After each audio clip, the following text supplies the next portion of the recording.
नमस्कार बच्चों, मैं ज्योति पाठक सुगम ज्ञान चैनल हिंदी कक्षा में आप सभी का स्वागत करती हूँ।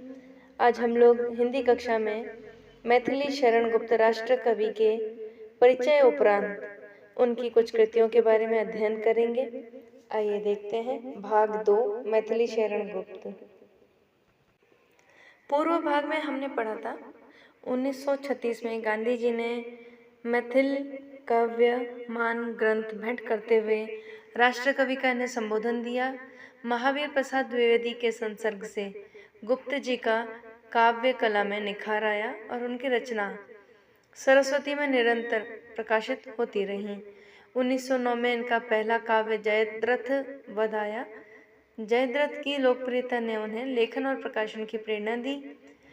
59 वर्षों में गुप्त जी ने गद्य, पद्य, नाटक, मौलिक और अनुदित सब मिलाकर हिंदी को लगभग 74 रचनाएं प्रदान की हैं, जिसमें 2 महाकाव्य, 20 खंड काव्य, 17 गीति काव्य, 4 नाटक और गीति नाटक हैं। भारत भारती मैथिली शरण गुप्त जी द्वारा स्वदेश प्रेम को दर्शाते हुए वर्तमान और भावी दुर्दशा से उबरने के लिए समाधान खोजने का एक सफल प्रयोग है। भारतवर्ष के संक्षिप्त दर्शन की काव्यात्मक प्रस्तुति भारत भारती निश्चित रूप से किसी शोध कार्य से कम नहीं है। गुप्त जी ने जो भारत भारती रचना की है, यह एक प्रकार से जो हमारे भारतवर्ष के संक्षिप्त दर्शन को दर्शाता है और यह एक शोध कार्य से कम नहीं है। गुप्त जी की सृजनता की दक्षता का परिचय देने वाली यह पुस्तक कई सामाजिक आयामों पर विचार करने को विवश करती है। यह सामग्री 3 भागों में बांटी गई है। जो भारत भारती है, इसकी सामग्री को 3 खंडों में, 3 काल में या 3 भाग कह सकते हैं, इसमें बांटी गई है। आगे देखते हैं। भारत भारती में पहला खंड है अतीत खंड। अतीत जो बीत चुका है, भूतकाल। यह भाग भारतवर्ष के इतिहास पर गर्व करने को पूर्णतः विवश करता है। उस समय के दर्शन, धर्म, काल, प्राकृतिक संपदा, कला कौशल, ज्ञान, विज्ञान, सामाजिक व्यवस्था जैसे तत्वों को संक्षिप्त रूप से स्मरण कराया गया है इसमें। अच्छा, अतिशयोक्ति से दूर इसकी सामग्री संलग्न दी गई टीका टिप्पणी के प्रमाण के कारण सरलता से ग्राह्य भी हो जाती है। मेगास्थनीज से लेके आरसी दत्त तक के कथनों को प्रासंगिक ढंग से पाठकों के समक्ष रखना और एक कुशल नियोजन का सूचक है। यह निरपेक्षता का ध्यान रखते हुए निंदा और प्रशंसा के प्रदर्शन हुए हैं।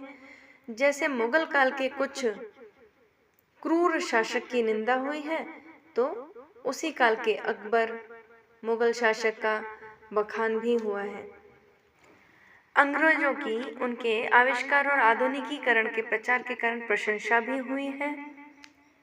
और भारतवर्ष के दर्शन पर वे कहते हैं, हमारे गुप्त जी कहते हैं, पाए प्रथम जिनसे जगत ने दार्शनिक संवाद है, गौतम, कपिल, जैमिनी, पतंजलि, व्यास और कणाद हैं।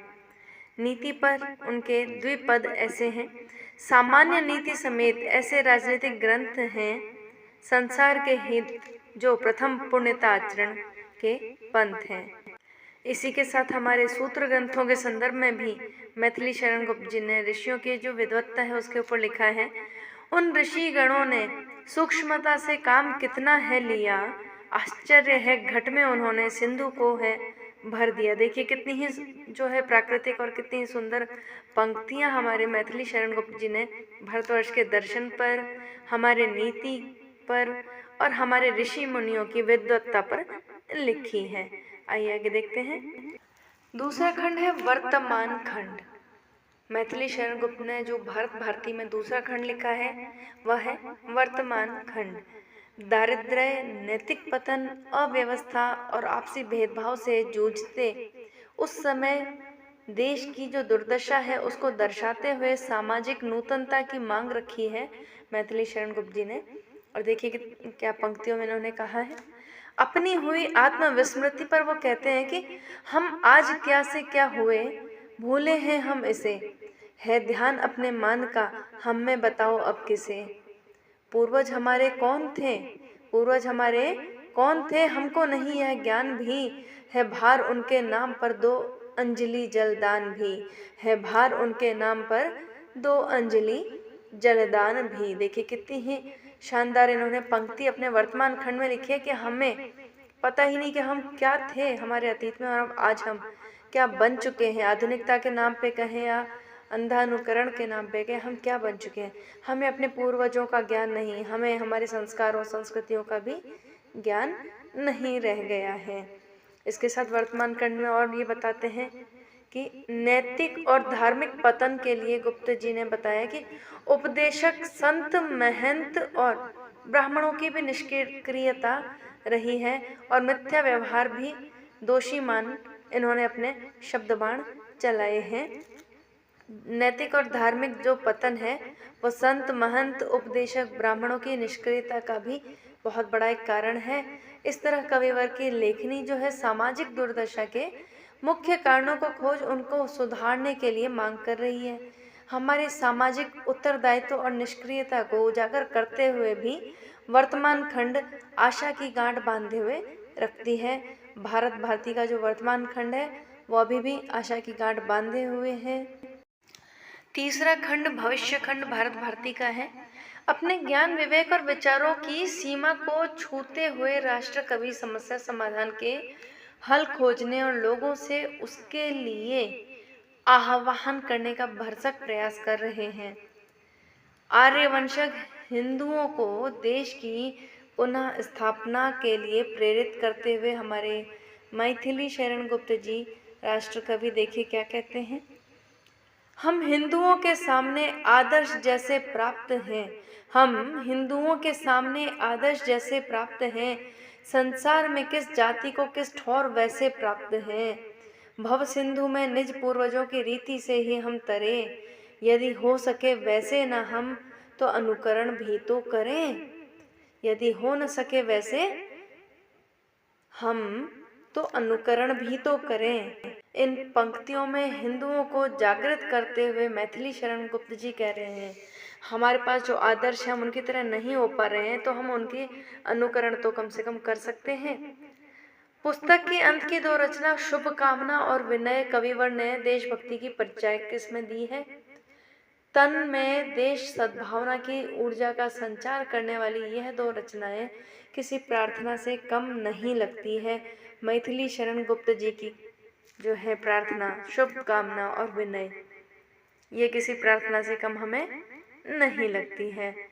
वह अमर लेखनी ईश्वर से प्रार्थना करती है, इस देश को हे दीन बंधु आप फिर अपनाइए, भगवान भारतवर्ष को फिर पुण्य भूमि बनाइए। जड़ तुल्य जीवन आज इसका विघ्न बाधा पूर्ण है, हेरम्ब अवलंब देख कर विघ्न हर कहलाइए। हेरम्ब अवलंब देकर विघ्न हर कहलाइए। तो अपनी इस रचना में जो है मैथिली शरण गुप्त जी ईश्वर से प्रार्थना कर रहे हैं कि वे इस भारतवर्ष को पुनः जो है अपना लें और विलंब ना करें। भारत भारती के बाद यशोधरा खंड काव्य हम मैथिली शरण गुप्त जी का जानते हैं। आइए अध्ययन करते हैं इसके बारे में, इसमें क्या इन्होंने जो है संदेश दिया है। हम सभी जानते हैं मैथिली शरण गुप्त जी ने नारी संवेदनाओं की, नारी वेदनाओं को भी उकेरा हुआ है और यशोधरा उसका एक महत्वपूर्ण उदाहरण है।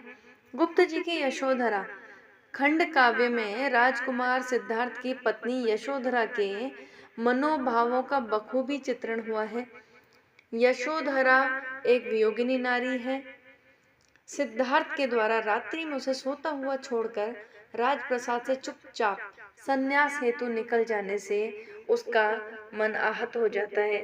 यशोधरा को इसी बात का दुख था कि उसके पति समझते थे कि वह उनके मार्ग में बाधा बनेगी, इसलिए उसे बिन बताए घर छोड़कर चले गए और यही पीड़ा जो है यशोधरा को अत्यधिक गहरी होती चली गई।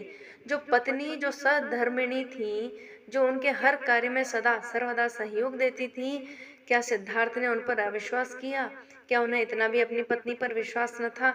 जो धर्मचारिणी उनके हर कार्य में लगातार उनका साथ दे रही थी, उस पर क्या वो इतना भी विश्वास न कर चुके कि वह उनके मार्ग में बाधा बनेगी और उसे बिना बताए वो अपनी पत्नी को सुप्त अवस्था में ही छोड़कर त्याग कर कभी न लौटने के लिए चले गए।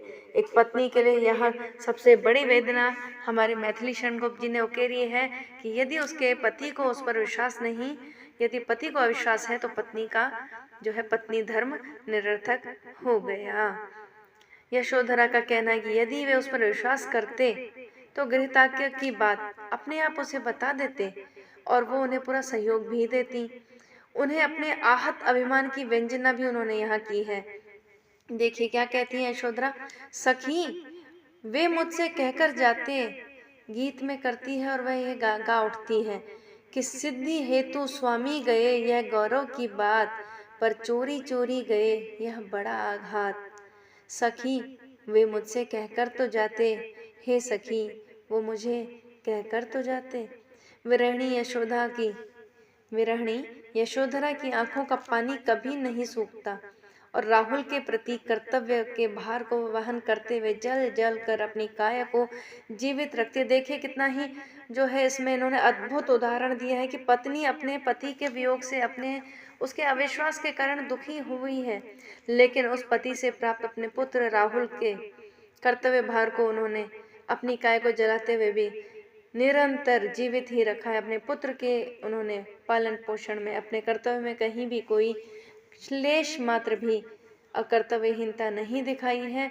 एक तो वह पीड़ा का स्वागत कर रही है, उनके पति से जो पीड़ा मिली है, जो वेदना मिली है, और दूसरी ओर वो अपने पुत्र के लिए सेवारत भी है। देखिए एक तो वह पीड़ा का स्वागत कर रही है, वेदना तू भली बनी, तो दूसरी वह मृत्यु का वरण सुंदरी बन अय्यारी। गुप्त जी का जो नारी पात्र है, यह घोर संकट विषम परिस्थितियों में भी धीरता, कर्मण्यता और कर्तव्य भावना का परित्याग नहीं करते। वे कर्तव्य निष्ठा, त्यागशील और सहिष्णु नारी हैं। यशोधरा अपने ससुर, जो ससुर हैं उनके ससुर, शुद्ध भाषा संस्कृत में से ससुर कहते हैं, शुद्धोदन से भी अधिक धैर्यवान हैं, सहिष्णु हैं और वह स्वनिर्मित मर्यादा में तल्लीन रहती हैं।